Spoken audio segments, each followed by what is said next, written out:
Allow me to reintroduce myself.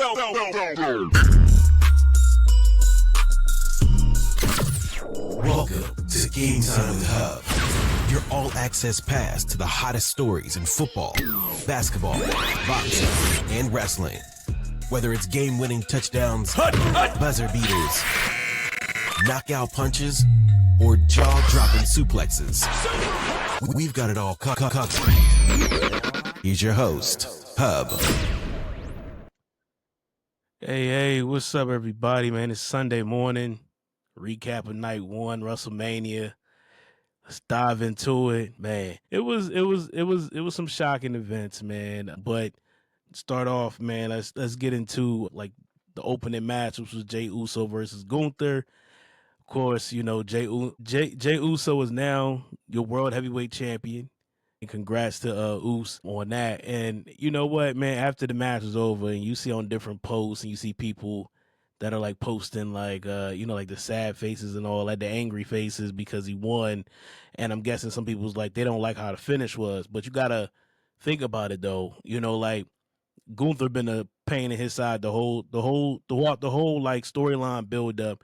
And then when he did the Jimmy, he choked out his brother while he just like basically just sat there and watched. He blooded his brother up and he choked him out. So what better way for him to win the title is by putting the submission on Gunther.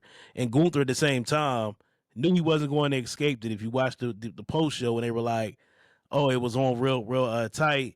So, you know, instead of him passing out, he went ahead and just tapped. You know what I'm saying? So, you know, I felt like the match was good. You know, I'm glad he won, you know, and it's well due, man. It is well deserved for him, man. Congrats to him. I'm looking forward to seeing his title run, and maybe it's another rematch with Gunther. Maybe he move on to other matches. So the Raw brand got themselves a new champion in Jey Uso.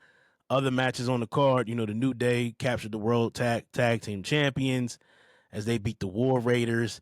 It was that match was okay. It wasn't the best in my opinion, but I had a feeling the New Day was going to win. I thought, you know, somehow like Big E would be involved in it, but he wasn't. And typical, you know, like Hillish New Day fashion, the way they won. So, you know, I'm looking forward to seeing that on Monday when they come out, because I know they're going to have their little promo. Maybe it sets up a rematch with the War Raiders. Who knows? Other matches, another good match was Jade versus Naomi. Now that was a good match. You know what? The way it ended with that power bomb that Jade hit on Naomi was nothing but just impressive. It took a lot. You know, it could have went very bad, but you know, the chemistry with them two in the ring, it worked out well. But also, if you notice, like Naomi's entrance, you know, when she was coming down the aisle, it was things on her like the little like Titantron thingy, and they were like misunderstood or underappreciated. The third wheel, it was different things in there, so it had like little Easter eggs in like the entrance, so you could sit back and be like, oh wow, yeah. So you know, like Jay got the victory, and let's see how that plays out in tonight with Bianca Belair in this triple threat. You know, does either one of them interfere into that and cost her the title? We're going to see. We're going to find out. I feel like that story right there is not over. So it's a lot more layers to be, you know, like peeled in that. So we're gonna see that. Another match was El Grande Americano. He took on Ray Phoenix. He subbed in for Rey Mysterio. Rey Mysterio got injured on SmackDown. As I noted yesterday on the pod, I was like, you know, I wonder if Ray is going to be 100%. You know, and I was thinking it was going to be Ray Phoenix for the way that the Andre the Giant Battle Royal ended up being Ray. You know, and of course El Grande Americano cheated to win with the plate and the mask. You know, so I know this storyline with him versus the Luchador, especially with the acquisition of, you know, acquiring AAA. This right here is going to be a nice story as well. You know, I'll be glad to see when he gets unmasked. Is it really Chad Gable? We don't know. But, you know, as far as like Vegas was electric last night, man. It was a good crowd. You know, over 61,000 was in attendance last night. It said it sold out. But the moving on to the women's heavyweight undisputed championship match, Tiffany Stratton defeated Charlotte Flair And it looked like Charlotte was going to win in some instances. And I was like, oh, come on, man. Because I just feel like, Charlotte had her time. And I know she's going to get the belt again eventually. But let Tiffany Stratton run, build her up a little bit more. Instead of just feeding her to Charlotte, and then Charlotte just carries the belt for months. But it was a good match too. Overall, it got kind of long-winded towards the end, and I was like, okay, now when is this going to be over? But overall, it was a nice, solid match. And then we move on to the U.S. title match. This right here was a good match, hands down. LA Knight versus Jacob Fatu. Jacob gets the W, man. Then you see Haku come out, and he congratulated Jacob, which was a cool thing. I was like, man, look, man, the inner child of me was like, man, it's Haku. Like, Ming for those who don't know as well. But that right there was a good match, man. And congrats to Jacob Fatu. Like I said yesterday, like, he's in this spot because when he first came in, he basically just like took over. He came in as Solo's, like right hand man, and basically just like outshine Solo and the whole thing, the whole like bloodline and everything like that. But a solid match, a good win for Jacob. Now, does this start causing friction between him and Solo? I don't know, but I hope Jacob's run as the U.S. champ is a little long. Not too long, but let that man carry the belt for a little bit. It was cool to see him win, man. Shout outs to him, man. Simone Werewolf. And then let's top it off with the main event. Man, as I told y'all yesterday, man, listen. Man, I wanted Roman to win, but I told y'all I said it's gonna be Seth, and I said it's gonna be Paul Heyman helping out Seth. And it was the swerve of all swerves, man. It was like 2 back-to-back swerves, man. First, it was Heyman sliding in the steel chair. But wait, before I start talking about that, let's talk about the whole like the whole storyline of it. Like Roman Reigns, when he was in the ring and he took off his Ulafala. So normally he hands it over to the wise man. And then he realized at that point, dude, I ain't got nobody in my corner. So he puts it in the corner. And it's just like telling the story of the story. But moving on, though, like towards the end of the match, it was, like Paul Heyman sliding in the chair, CM Punk thinking that, it's go time. I'm going to hit Roman. Next Paul Heyman, low blow CM Punk. And then, man, Roman just sitting there just laughing. He thinking, hey, I got my wise man back, this, that, and the other. Then the second swerve hit. You know what I mean? Like he had Seth Rollins sitting there. Them flashbacks of the old Shield stuff, with hit him in the back with the chair. Paul Heyman just low blows Roman. Then it's like, damn. Then, so Seth Rollins leaves out with Paul Heyman. We'll see how this going to go. Now, does it turn into night 2 tonight where do they help out Cena beat Cody and it's all like part of The Rock's plan, or is this a whole different thing?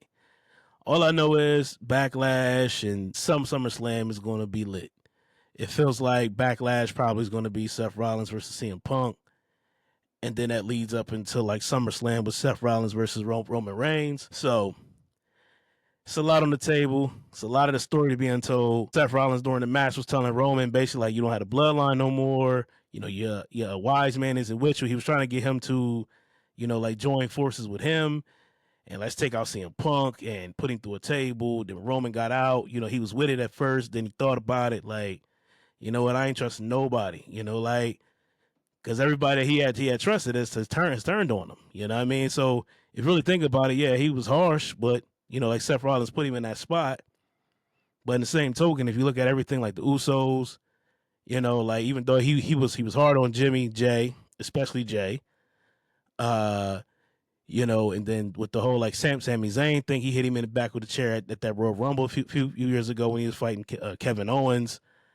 And then Solo with the whole bloodline after WrestleMania. They turned on the wise man. Then, hey, it's been a lot, man. It's been a lot.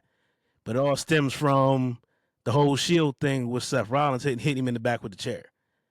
And the crazy part is the only person that's been actually like loyal to Roman Reigns that ain't turned on Roman Reigns was John Moxley, a.k.a. Dean Ambrose. Because even when he was there, they were still tight, even though they was on different, you know what I mean, like paths or whatever. Their paths never like, you know, got to a point where one going to cross the other. Like they had their fights or whatever, but they never like, you know, like crossed. So it's going to be interesting to see how it is. It feels like with Paul Heyman leaving Roman, it's like the Joker takes away Alfred from Batman, and let's see how this thing going to roll. So, but we're looking on to night 2, though. Big main event, John Cena versus Cody Rhodes. I still feel like it's John Cena's night. I hope so anyway. But, you know, they said The Rock is in Hawaii, so hopefully he can make himself available between Hawaii and Vegas by the time the main event starts. But it's an awesome card lined up for the night. Randy Orton got his open challenge. Rumors is it's going to be Ruth.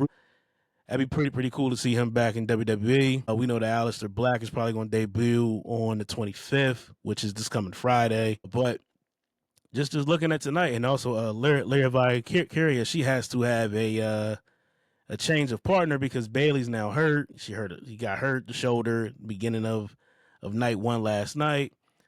Rumors is it might be Becky Lynch. Who knows? She is there because they showed clips of her celebrating Seth Rollins as he won last night. So it's a whole lot that's going to unpack tonight, man. You still got the Sin City Street fight with Damian Priest and Drew McIntyre. That's probably going to be a banger as well. They got the Fatal 4-Way for the Intercontinental title with Braun Breaker, Penta, Dominic Mysterio, Finn Balor. I'm still thinking it's going to be Dom that's going to win Ultimate Swerve against Finn Balor.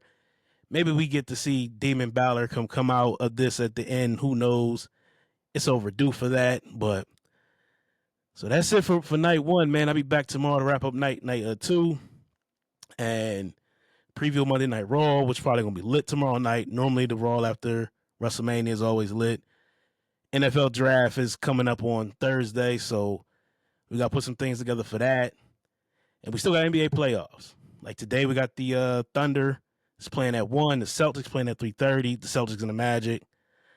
And then we got the night game tonight with the Warriors and the Rockets. So it's a lot of basketball on the day. Still got WrestleMania night 2, got the NFL draft coming up. There's a lot going on in the world of sports. So we're going to wrap it up with that. So until next time, we out of here. Thanks for checking out this episode of Game Time with Hubb.